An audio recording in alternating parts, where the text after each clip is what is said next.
Meus queridos, a paz do Senhor a todos. Quantos têm motivo de sobra para dar glória a Deus? Amém? Antes de você se assentar, se você tem liberdade assim com quem está aí do seu lado, você diga assim para essa pessoa: vai valer a pena. Fale isso, fale isso. Fale isso. Vai valer a pena. Amém, queridos? Tome o seu assento, por gentileza.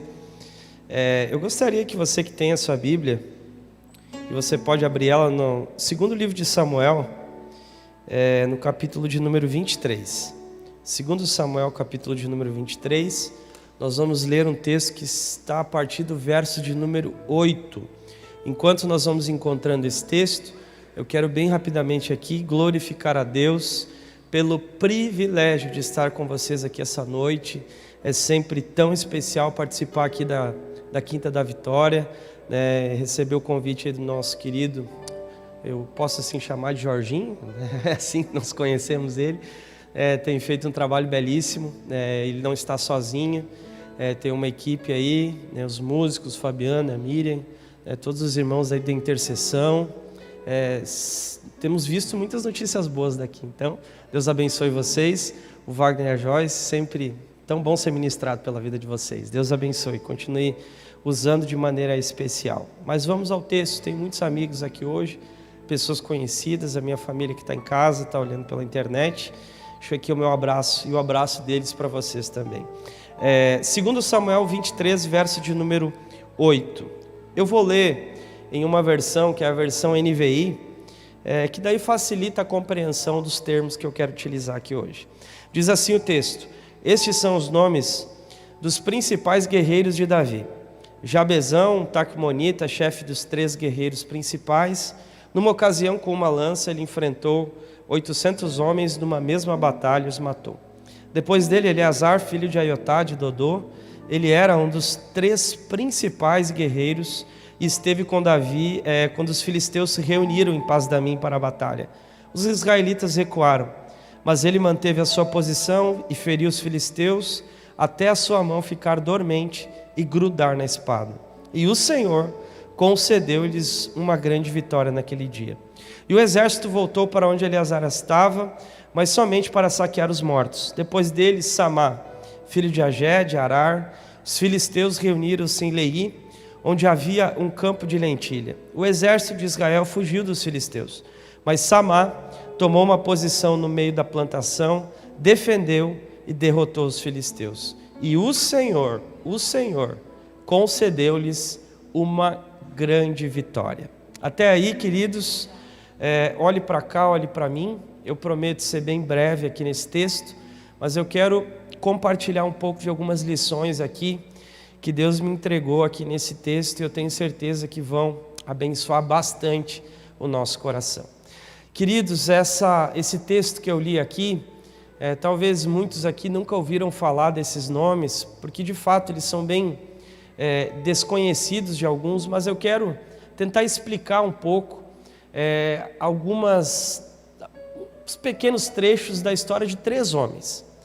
E por que eu quero compartilhar um pedaço da história de cada um deles? Porque eles foram homens que eles tomaram uma posição tão especial na vida deles, que eles passaram a inspirar outras pessoas. Eram 3 guerreiros. E eu tenho certeza que deles aqui você vai enxergar algumas coisas na sua vida também.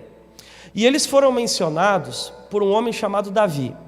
Davi dispensa comentários, possivelmente você já deve ter escutado alguma coisa sobre Davi ao longo da sua vida. Mas Davi, ele tinha um grande exército. E dentro desse grande exército, Davi faz questão de mencionar esses 3 homens aqui, porque eles tiveram uma trajetória tão abençoada, tão inspiradora, que Davi faz questão de falar um pouco sobre a trajetória desses 3. E a respeito deles, o primeiro aqui que a Bíblia vai mencionar, o primeiro que Davi menciona, é um homem chamado Jabezão. Esse é o nome dele. Só que é interessante que a gente, por exemplo, todos nós aqui, a gente só tem acesso à história desse homem Jabezão por causa de uma luta que ele teve que viver, por causa de uma luta que ele teve que enfrentar. Então a história de Jabezão, ela só vem à tona porque Jabezão esteve imerso e totalmente envolvido em uma batalha. E quando eu entendi essa expressão de que ele estava envolvido em uma batalha, uma coisa para mim aqui ressoou de maneira muito clara: é no meio das batalhas que a gente passa, que Deus apresenta, primeiro, para os outros a história que Ele tem conosco, e segundo, Ele mostra para nós a capacidade que nós temos. Então, quando você estiver resolvendo um problema muito complexo, quando você estiver no meio de uma grande situação, no meio de algo que você pensa assim, por que eu estou tendo que passar por isso? Tenha certeza, Deus está querendo pegar essa história e mostrar para outras pessoas, e Deus também está querendo pegar essa história e mostrar para você a força e a capacidade que Ele te deu, e que talvez você não tenha nem ideia do quanto Ele é poderoso para fazer isso. Não sei se você já viveu esse tipo de experiência, mas de você estar diante de algo que você pensa assim: como é que eu vou resolver isso? Como é que eu vou passar por isso? Aí quando você está passando, você descobre, por exemplo, habilidades que nem você sabia que tinha. Você descobre, por exemplo, uma força que nem você imaginava que você tinha. Então é por isso que você está aqui hoje, é porque no meio das provas Deus vai te ensinando uma série de coisas. Quem pode adorar a Deus aqui essa noite? Amém? Então é no meio da luta, irmão. Quanta coisa você aprendeu no meio da batalha, coisa que você desconhecia, coisa que você nem sabia que você sabia fazer, entendeu? Eu canso de ver gente assim, irmão, que às vezes por um problema, por uma questão complexa, a pessoa amadurece, a pessoa cresce. Então nesse tempo eu tenho certeza, Deus está mostrando para você algumas habilidades que você tem. É isso. Então é no meio de uma batalha que a gente descobre quem é Jabezão. Só que é interessante, vocês estão me entendendo até agora, digo amém, bem alto. Amém? É interessante isso, por quê? Porque essa batalha, ela tinha um grau de complexidade. Qual era a complexidade? Jabezão era do exército de Davi. E o exército de Davi, a todo momento, guerreava contra os filisteus, que era um exército super armado.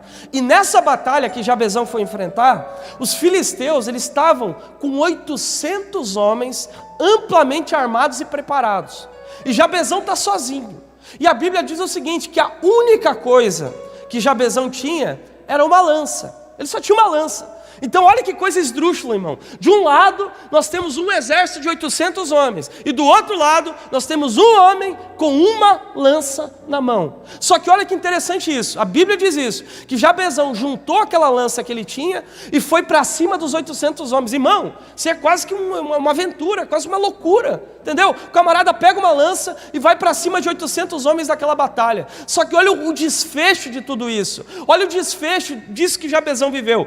Quando ele pegou aquela lança, foi para cima dos 800 homens, a Bíblia diz isso, que Jabezão, com uma lança na mão, venceu um exército de 800 homens naquele dia. Irmão, olha bem para mim aqui, esse é aquele tipo de história que a gente só acredita porque está na palavra. Como é que um homem com uma lança vai conseguir enfrentar 800 homens? Mas aqui, eu tenho duas lições aqui que vão abençoar demais seu coração a respeito de Jabezão. Você quer ouvir? Diga amém. Primeira delas, irmão, se Jabezão tivesse olhado para o exército inimigo, tivesse observado o exército inimigo, tivesse pensado, será que eu vou ganhar? Será que eu vou perder? Será que eu vou me machucar? Será que isso? Será que aquilo? Irmão, ele nunca teria enfrentado aquele exército. Então Jabezão pensou, eu vou ter que deixar a razão um pouco de lado, e eu vou ter que pisar num terreno do sobrenatural. Então o que ele pensou? Não, essa batalha aqui, eu não posso travar ela de maneira racional. Não, eu vou pisar, e se Deus quiser que eu ganhe, eu vou ganhar. Se Deus quiser que eu viva, eu vou viver. Então sabe qual a lógica que está incutida no coração de Jabezão? Ele pensou, isso aqui, se Deus quer que eu ganhe, eu vou ganhar. Eu só vou entrar no meio dessa batalha, eu vou confiar que Deus vai dar vitória nessa minha coragem. Então nós podemos chamar isso aqui, sabe do quê? De ousadia. E aqui, olhe bem para mim aqui e grave o que eu vou falar agora. Tem algumas experiências na vida da gente que só vão acontecer quando a gente pisar nesse terreno da ousadia.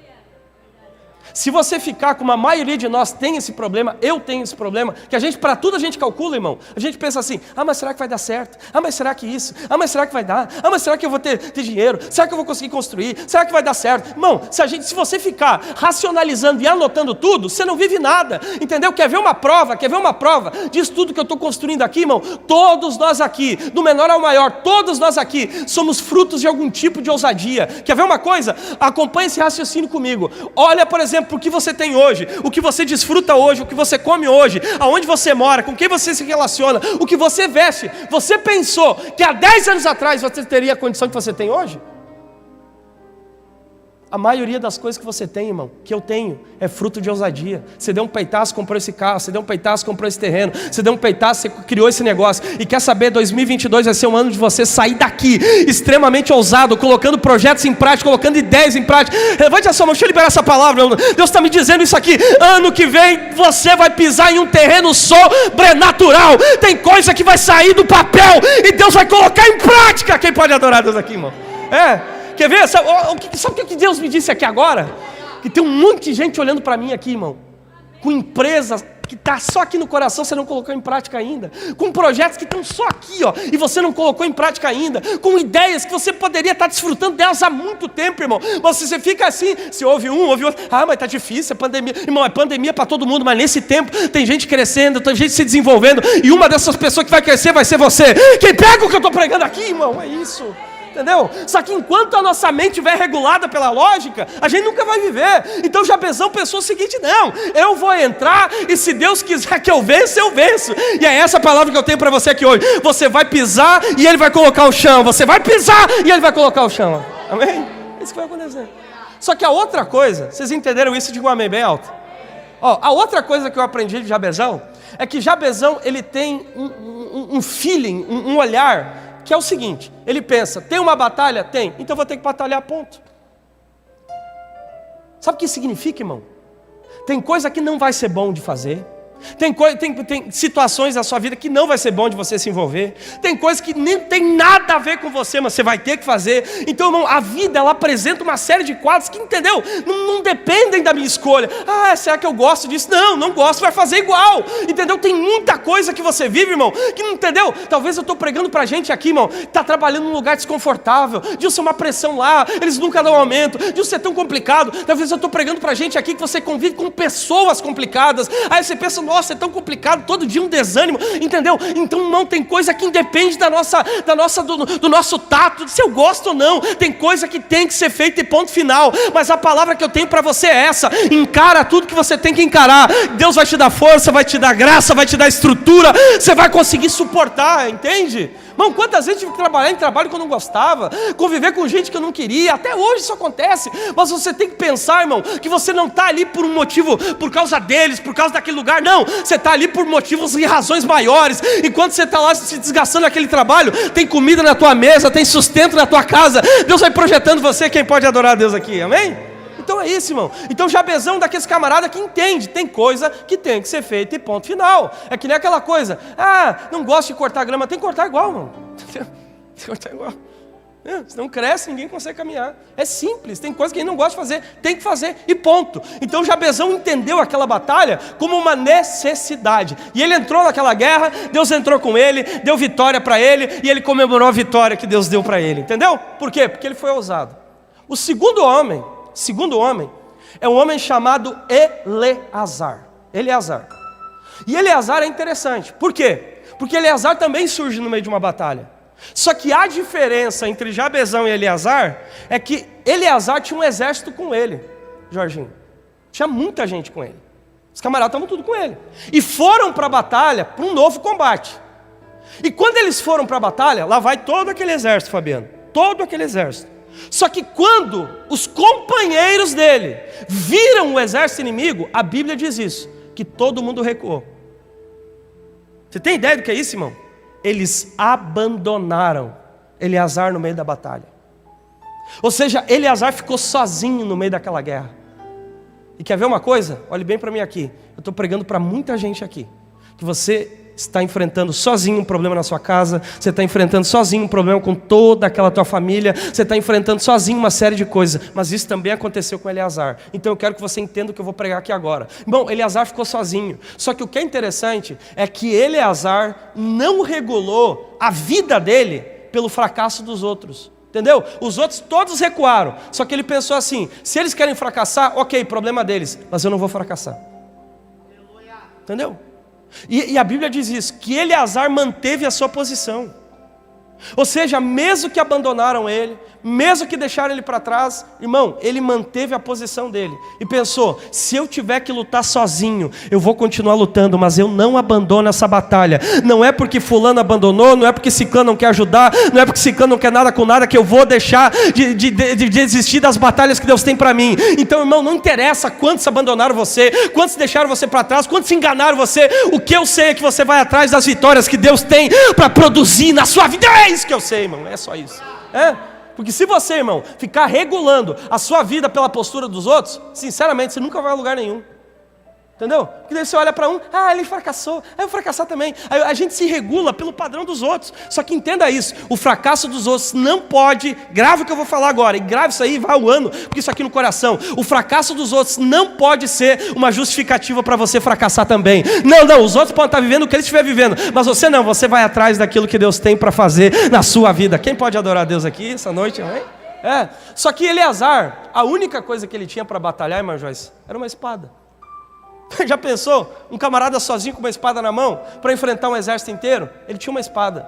Só que a Bíblia diz o seguinte: que ele pegou aquela espada e começou a pelejar. Começou a lutar. E luta. Só que, irmão, olha bem para mim aqui. Lutar sozinho não cansa? Não é desgastante? Talvez hajam pessoas aqui que você é o único crente da casa. Você é o único crente que vem na quinta-feira. Teu primo não veio, tua mãe não veio, teu pai não veio, teu marido não veio, tua esposa não veio. É desgastante ou não é? Claro que é, irmão. E sabe o que aconteceu com Eleazar? Ele começou a lutar e a mão dele começou a ficar dormente. Que mão, espada pesada, ele lutando, a mão começou a ficar dormente, extremamente cansado. Só que olha a lição que Eleazar deixa. Se você entender isso, você pode dar pelo menos um glória a Deus, um aleluia aí. Amém? Mesmo cansado, ele não parou de lutar. Vou falar de novo para alguém adorar um pouquinho mais alto. Mesmo cansado, ele não desistiu daquela batalha.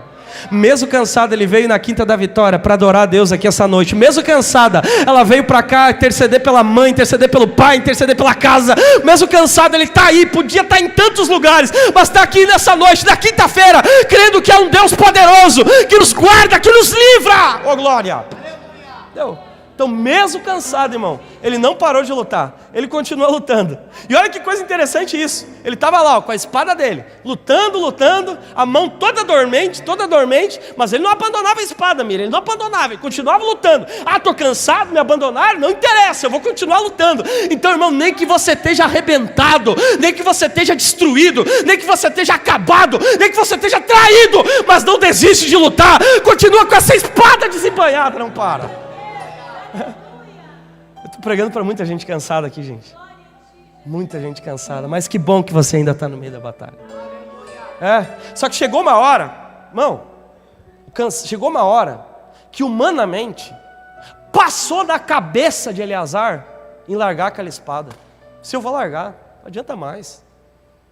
Como muitas vezes a gente tem esse ímpeto de desistência. Você, não, vou desistir, acabou, não tem mais o que fazer. Só que, irmão, olha que coisa interessante. Quando ele foi largar a espada, como um sinal de desistência, quando ele foi largar sem a espada ficou grudada na mão dele. Sabe o que significa, irmão? Que chega um determinado período da caminhada da gente, que nem desistir a gente não consegue mais. E quer uma palavra para você, pelo menos adorar ou entender o momento que você está vivendo? Você só está aqui hoje porque tem uma espada cravada na tua mão. Você teria N motivos para não fazer o que você faz. Você teria N motivos para não se envolver com o que você se envolve. Você teria N razões para ter parado na caminhada. Mas não adianta, Deus cravou uma espada na tua mão. Você pode pensar em desistir, você pode pensar em parar, mas não adianta, você vem para cá, você ainda faz o que você faz. Eu estou pregando para muita gente aqui, irmão, que está resolvendo o problema dos outros, resolvendo o problema de parente, resolvendo situação de tanta gente, e você pensa, não sei por que tudo isso, vou largar. Você não consegue largar, Deus cravou isso na tua mão, só que se Ele colocou na tua mão, Ele vai te dar graça, vai te dar intrepidez, vai colocar você de pé, é isso que Ele vai fazer. Então, irmão, não sei se você já teve essa impressão. Por exemplo, eu tenho algumas coisas assim na minha vida, que às vezes de manhã eu penso em parar com tudo. Vou largar, o que eu quero mexendo com isso aí, me envolvendo com isso aí, só me incomodo. Só que de noite eu já tenho outro pensamento, já tenho vontade de me envolver ainda mais. Entendeu? Porque são coisas que Deus crava na mão da gente. Entendeu?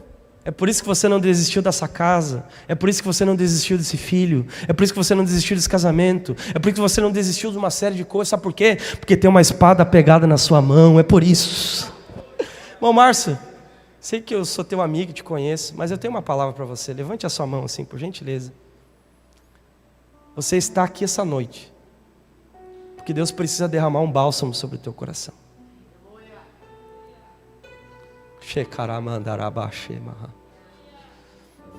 Deus reconhece o teu corpo e as tuas emoções cansadas, mas nessa noite Ele derrama um bálsamo sobre a tua vida.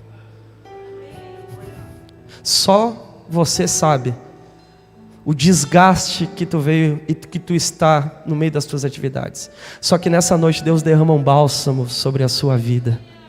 Deus revigora as tuas forças, Deus reanima você. Receba aí onde você está a graça de Deus te envolvendo, te abraçando, te colocando de pé mais uma vez. Receba essa graça aqui essa noite. Quem sente a glória de Deus aqui nesse lugar, irmão? Oh, aleluia. Entendeu? Então, irmão, ele pensou em desistir, não conseguiu. A espada ficou grudada na mão dele. E sabe o que aconteceu? Por ele não conseguir largar aquela espada, Deus entrou no meio da batalha. Ele todo arrebentado, todo cansado, a mão dormente. Deus entrou no meio daquela batalha com ele, ele venceu aquela batalha. E sabe o que eu tenho para profetizar sobre a sua vida aqui hoje? Você vai comemorar, mesmo cansado, mesmo arrebentado, mas vai comemorar a vitória que Deus vai fazer na sua vida. Tem alguém que pode adorar a Deus aqui, irmão? Glória! E coisa boa a gente comemorar depois de um cansaço, né, gente? É quase que um refrigério aquilo que Deus tem. Entenderam a história de Eleazar? Diga um amém bem alto, por gentileza. O último homem. Você já pode se colocar de pé, por gentileza. Vou acelerar aqui para não atrasar os irmãos. Mas o último homem é um homem chamado Samá. E a respeito de Samá, o exército de Israel, eles tinham um campo que era conhecido como campo de lentilha. Um terreno, tinha lentilha plantada em cima. Só que naquela cultura daquela época, lentilha não tinha valor financeiro nenhum. Só que os filisteus, eles queriam tomar aquele campo de lentilha. Queriam pegar aquele campo de lentilha. Só que a Bíblia diz o seguinte, que enquanto todo mundo desprezou o campo de lentilha, como que dizendo assim, se os filisteus quiserem pegar, pode pegar. A Bíblia diz que Samá, ele se colocou no meio daquele campo de lentilha e disse, olha, esse campo de lentilha aqui, vocês não vão tocar. Ou seja, ele começou a pelejar por causa de um campo de lentilha. Só que, irmão, ele correu um risco, das pessoas olharem para ele e dizerem assim, o que você quer lutando por isso aí? Isso é só um campo de lentilha. Só que o coração de Samá, ele era regulado por um princípio. Se você quer ouvir, diga amém. É um princípio de gratidão. E sabe como funciona esse princípio de gratidão? A mente de Samá, ela funcionava mais ou menos assim. Ele pensava o seguinte, é um campo de lentilha? Ok. Quem é que deu esse campo de lentilha? Deus? Ok. Então, se vem de Deus, é bom. Assim era regulado o coração dele. E quando a gente tem esse alinhamento, que a gente pensa assim, minha casa, ok. Quem é que deu? Deus. Mas ela está bagunçada. Mas se Deus deu, é porque é bom. Mas os meus filhos, mas tem um que está na droga. Mas quem que deu? Foi Deus que deu? Então se Deus deu, é bom. Porque tudo que vem da mão de Deus é bom. Mas é pequeno. Não interessa. Mas não interessa. Mas está com problema. Não interessa. Tudo que vem da mão de Deus é bom. E se é bom, você precisa proteger. Sabe o que ele fez? Ele disse, aqui nesse campo de lentilha, ninguém vai tocar. Os filisteus tentavam pegar de um lado, ele não deixava. Tentavam pegar do outro, ele não deixava. Tentavam pegar do outro, ele não deixava. Ou seja, ele disse o seguinte: ninguém vai tocar no meu campo de lentilha, foi Deus que me deu. E receba isso que eu vou falar para você aqui agora: nunca deixa ninguém tocar naquilo que é teu. Não deixa tocar na tua casa, não deixa tocar na tua família, não deixa tocar nos teus sonhos. Não deixa, não permita que toquem no teu campo de lentilha. Não. Não deixa. Não deixa. Quer ver uma coisa? Um pouquinho mais baixo só, Wagner. Em 2013, vou contar rápido e vou chamar vocês para orar aqui. Em 2013, veio uma pessoa dentro da minha casa. Apontou para minha mãe e disse assim: o seu filho é um psicopata. Bem assim, seu filho é um psicopata. E a minha mãe, talvez algumas pessoas aqui conheçam, minha mãe não sabe responder de maneira assintosa. Só que até hoje eu replico a resposta que ela deu para aquela pessoa. Porque naquela época eu estava pegando todas as coisas dentro de casa, trocando por droga, deixando um rastro de dor no coração de muita gente, arrebentando a vida de muita gente. Só que a minha mãe, ela disse para aquela pessoa assim: ó, para você ele pode ser um psicopata, mas para mim ele é um profeta. Quando você sabe o que Deus te deu, quando você tem ideia daquilo que Deus te deu, por mais bagunçado que esteja, por mais problemático que esteja, você sabe o quanto vale esse teu campo de lentilha, o preço que você pagou para ter o que você tem, para conquistar o que você conquistou. Então não deixe nenhum filisteu tocar naquilo que é teu. Agora olhe para mim aqui. O que fez esses 3 homens? Um, pegar uma lança e lutar contra 800 homens. Outro, pegar uma espada e sair que nem um maluco cansado lutando. E outro, lutando por causa de um campo de lentilha. Eu imagino que enquanto eles estavam lutando, expostos à morte, deveria estar saindo da boca deles dizendo assim: vai valer a pena. Vai valer a pena todo o desgaste. Vai valer a pena todas as dores. Vai valer a pena todo o processo. Vai valer a pena. Sabe por quê? Porque todos eles estavam lutando por algo que era maior do que eles. E quando você está lutando por algo que é maior do que você pode estar destruído, você pode estar arrebentado, podem estar fazendo o que quiser de você, mas você sabe que no final vai valer a pena. Você que foi tocado por essa palavra, eu quero convidar você para vir aqui na frente. Eu quero ministrar sobre você, sobre a sua casa, sobre a sua família. Você que de alguma forma você foi encontrado por esse texto, sai do seu lugar, vem aqui. Nós precisamos ministrar sobre a vida de vocês. Vai ter os nossos irmãos aqui, vão descer, vão impor as mãos sobre aqueles que precisam de oração. Aqueles que estão enfermos, sai do seu lugar, vem para cá, porque eu creio que essa noite Deus tem coisas poderosas para fazer no nosso coração aqui. É uma noite de encorajamento, é uma noite de você arrancar coisas que estão aí travadas na tua vida há muito tempo. Há muito tempo. Desespero me tomar, por mais pressão vem. que seja Vem. a situação, Mas vem declarando que vai valer a pena. Vem confiando que todo sofrimento vai valer a pena. Todo desgaste vai valer a pena. Coloque a mão no seu coração aí agora e vai repetindo para você mesmo ouvir. É você que precisa ouvir isso. É você que precisa ouvir da tua boca isso. Diga para você mesmo: vai valer a pena. Vai falando várias vezes. Que seja a situação, no controle ainda está na palma de suas mãos. Algumas mulheres que estão aqui precisam ouvir isso.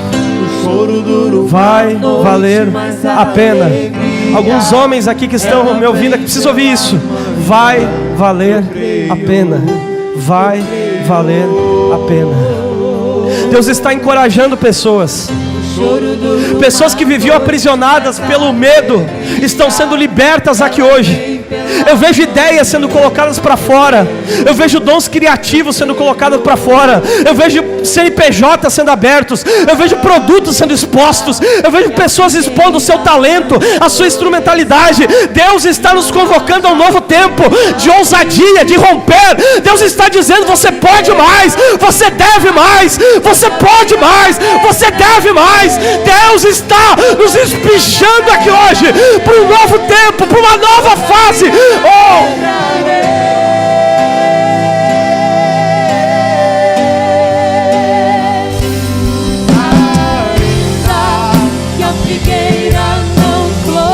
Tô pregando pra gente que tá com a mão cansada. Tô pregando pra gente que só tem uma lança. Tô pregando pra gente que tá sozinho na batalha. Mas Deus está dizendo: não abdica dessa batalha, que eu entro no meio dela. Todavia me alegrarei.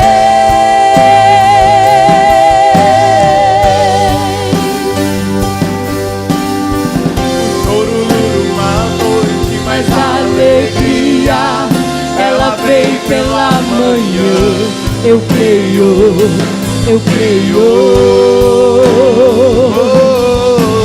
O choro dura uma noite, mas a alegria, ela vem pela manhã. Eu creio, eu creio. Declare isso, adore a Deus aqui essa noite. Ainda que a figueira não floresça e não haja fruto na vide, e o produto da oliveira na vinda, todavia me alegrarei, todavia me alegrarei, todavia me alegrarei.